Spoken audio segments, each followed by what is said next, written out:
If you're using Google Pay application and if you want to create multiple UPI IDs for a single bank, then how can you do that? That I'm going to explain in today's video. If you're new to the channel, don't forget to subscribe. Let's start the video. First, you need to open Google Pay application and you need to complete the sign-in process. Once the application is started completely, this is how the interface will look like in your mobile. You get some transaction option at the top over here, and you can check out some recent transaction which you have already done. On the homepage itself, you can check out your UPI ID. Now, in order to add or create multiple UPI IDs, you need to select your profile option, which is over here. Select that, and on the next page, you can select bank account.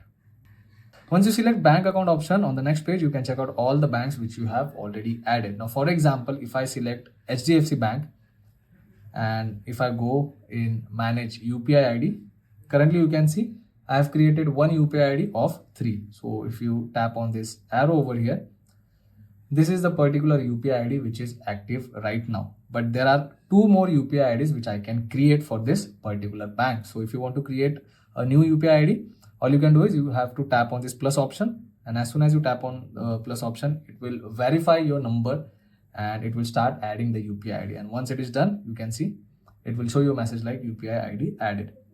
Now at the start, there was only one UPI ID active for this particular bank, but now there are 2 UPI IDs activate for HDFC Bank. Similarly, if you want to add some more UPI IDs, you can go back, you can select other bank and select manage UPI ID.